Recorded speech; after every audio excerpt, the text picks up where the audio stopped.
न्यायालय में 3000 की संख्या पर मेरा केस था और मैं 25 जुलाई को केस किया और अभी तक वो 3000 से ऊपर तक का बेच था। 3000 से ऊपर तक ये हमारा केस PIL केस लगा हुआ था। मैं प्रत्येक सप्ताह जा कर मैं अपना वकालतन नोटिस लगाया, मैं हाफी डिफिट लगाया हूँ और आज आपका इस सप्ताह 30 तारीख से लेकर 5 अक्टूबर तक एक बहस हो जाएगा और सरकार को झुकना अनिवार्य है, इसमें दो मत नहीं। क्यों झुकना अनिवार्य है? क्या कारण था कि प्रशिक्षण जो CCH कोर्स है, सर्टिफिकेट कोर्स कम्युनिटी हेल्थ 2014 में भी होता था और 2020 में भी हो रहा है। 2014 में मैट्रिक पास करके सबको कोर्स कराया जाता था और वहाँ संपर्क था कैंडिडेट विद NIOS संगठन। और आज 2015 में जो प्रशिक्षण दिया गया था, उस प्रशिक्षण में एक खास बात छिपी हुई थी। क्या जरूरी थी सरकार को, माननीय मुख्यमंत्री जी को, कि 2014 में कृष्ण मेमोरियल हॉल में उन्होंने ये बात कहा कि ग्रामीण चिकित्सकों को प्रशिक्षित करके सर्टिफिकेट दिया जाएगा। क्या उस पर नमक फाँकने के लिए दिया जाएगा क्या? ऐसा तो बात नहीं था। उसमें ऐसे कोई भी संगठन, हमारे बिहार सरकार, हमारे केंद्र सरकार स्मृति ईरानी विज्ञापन की, NIOS और बिहार सरकार और ग्रामीण क्षेत्रों से खोज कर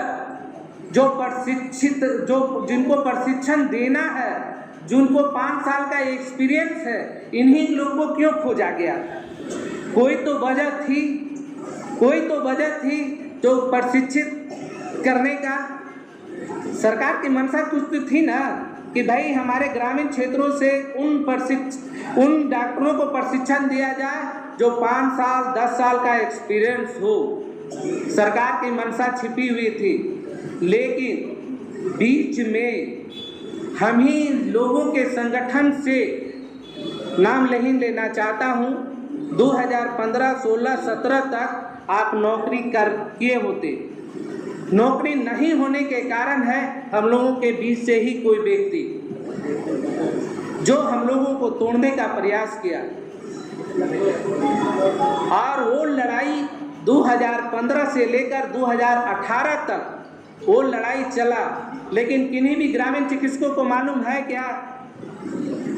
कोई ऐसे व्यक्ति हैं जिनको मालूम हो कि 2015 से 18 तक हमारा शोषण किया गया?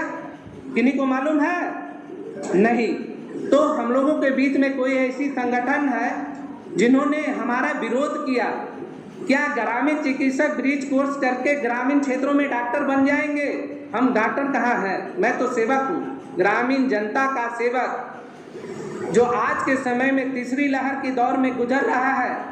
फिर भी वो तो बच्चों पर है, जब बड़ों पर था ना तो डॉक्टर, बड़े बड़े डॉक्टर भी अपने चैम्बर छोड़ कर भाग जाया करते थे, शीशा लगाते थे, प्लास्टिक बिछा दिया करते थे कि हाँ उनकी बात हमारी बातों तक ना पहुंच पाए। इस दौर में भी हमारे ग्रामीण चिकित्सक अपनी जान जोखिम में डालकर सेवा किया ग्रामीण क्षेत्रों में।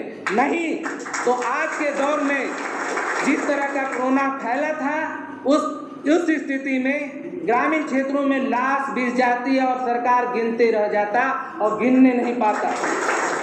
सरकार को ये बता देना चाहता हूँ, यही आशा लेकर मैं आया कि वास्तविकता में हम पहल करते हैं ग्रामीण क्षेत्रों में, लेकिन ग्रामीण क्षेत्रों के बारे में अप्रशिक्षित आशा को रखा जाता है।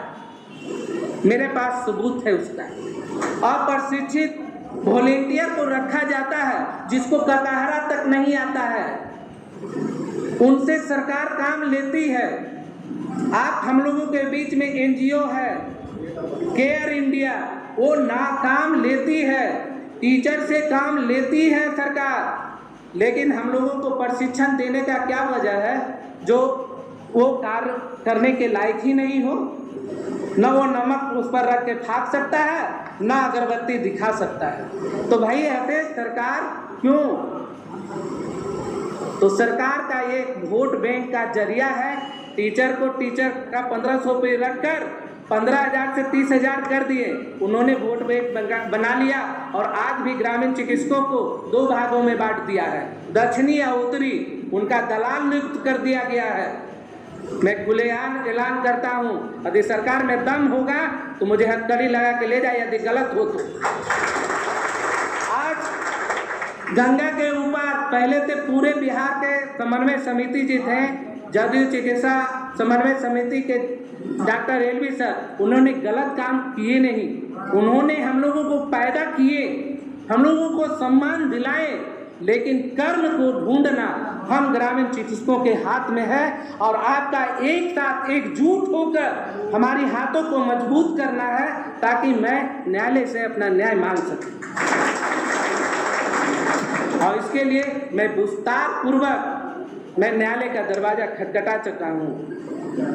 रही बात कि भाई आप लोग ये भी कहते होंगे, क्या आपके पास सबूत है? तो यही सबूत जो आप हमसे मांगेंगे मैं दिखाने के लिए तैयार हूँ। यही सबूत आज हम आए हैं चिकित्सा सेवा संरक्षण के तरफ से डॉक्टर साहब के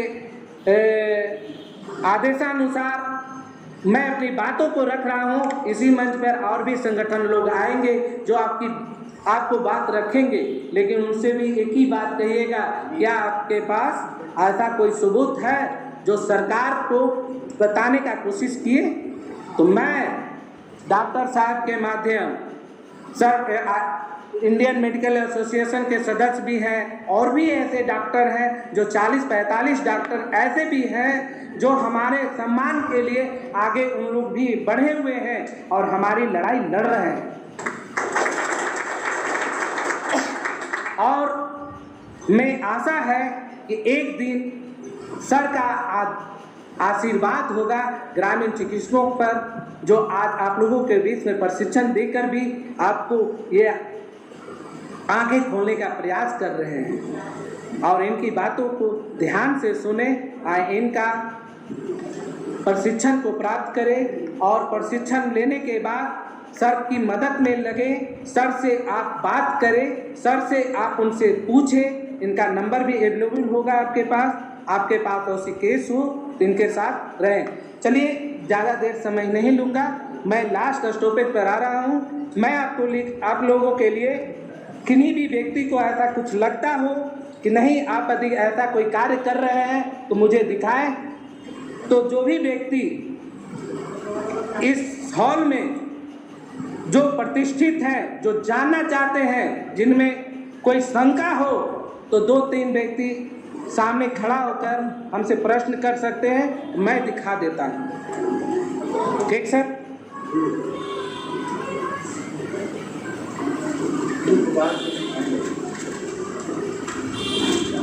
ये है सर सबूत।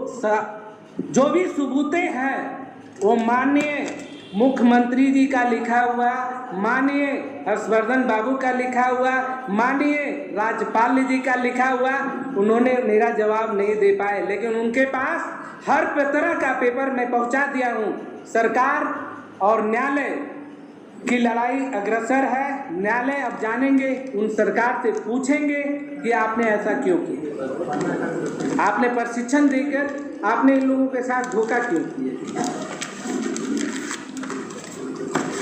आज तक मैं सर 2-3 महीने से था, जब आपका प्रशिक्षण देकर आपकी नौकरी को रोका गया तो आपको कोई नहीं सर्टिफिकेट दिखाया होगा, कोई नहीं केस का पेपर दिखाया होगा कि भाई आप लोगों के इस वजह से केस हुआ और रोका गया था, समझे। लेकिन कोई भी संगठन नहीं, काहे कि संगठन अपनी बिजनेस फैलाए हुए। लेकिन आज चिकित्सा सेवा संरक्षण कोई बिजनेस फैलाया नहीं है। मैं हाथ पसार के आपसे एक ही विनती करूंगा कि कोर्ट में जो पेपर मैं पहुंचाया हूं, कोर्ट की लड़ाई लड़ रहा हूं, तो आप उसका हिस्सा बनने के लिए बकायदा नोटिस में हमारे जिला जो भी अध्यक्ष हों उनका साथ दे प्रशिक्षित लोग। कहे यदि आपकी संख्या अधिक से अधिक कोर्ट और न्यायालय में रहेंगे तो पता चलेगा न्यायाधीश जी को कि हाँ इन लोग इतने प्रशिक्षित हैं। मैं ऐसे इतला कर चुका हूँ। लोग कहते हैं कि मुख्यमंत्री जी के पास ग्रामीण प्रशिक्षक नहीं गया, लेकिन मैं किसी की सहायता बिना लिए मैं माननीय मुख्यमंत्री जी के दरवाजे में गया और मुझे सीट के सामने बैठाने की हिम्मत नहीं हुआ। बोला कि ग्रामीण चिकित्सकों का है, उन्होंने पेंडिंग में करके आवेदन पत्र दे दिया, लेकिन ग्रामीण चिकित्सक की कोई बात नहीं किया।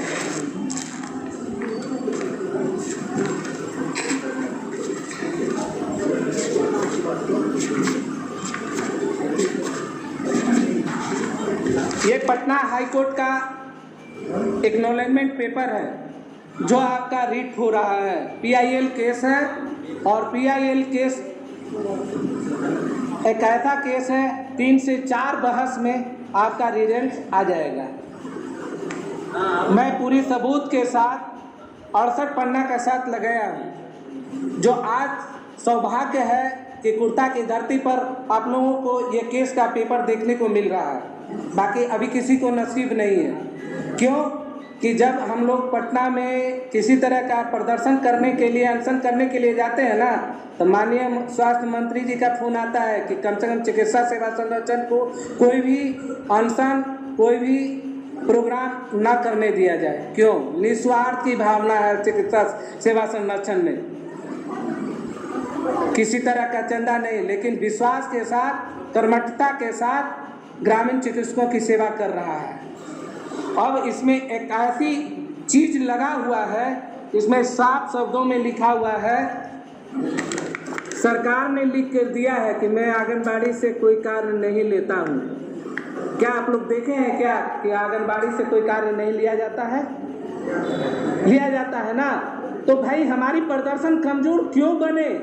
मैं चाहता हूं कि पटना में भी प्रदर्शन हो, मैं चाहता हूं कि कुर्ता की धरती पर प्रदर्शन हो, अब PHC के सामने हो।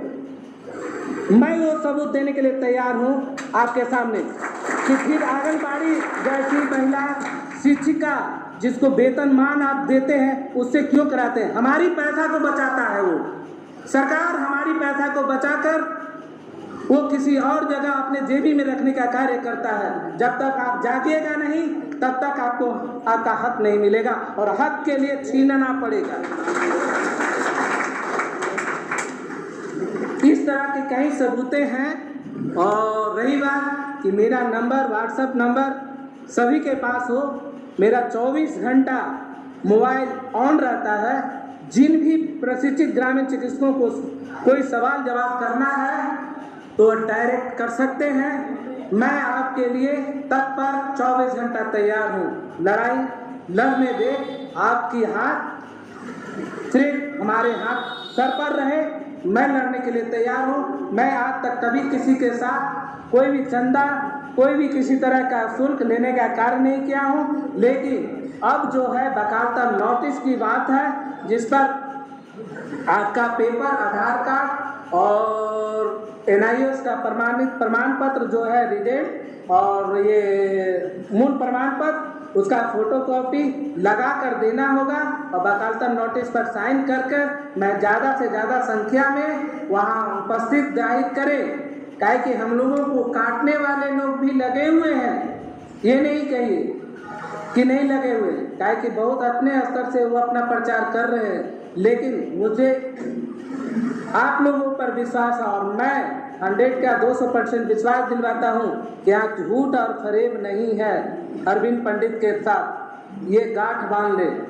यदि किसी भी व्यक्ति में ऐसा अनुभव लगे तो डायरेक्ट सवाल जवाब कर सकते हैं। मेरी संगठन ग्रामीण चिकित्सकों के लिए काम करता है और अब है क्या, 1 सप्ताह में आप लोगों का पहला बहस की जानकारी मिल जाएगी।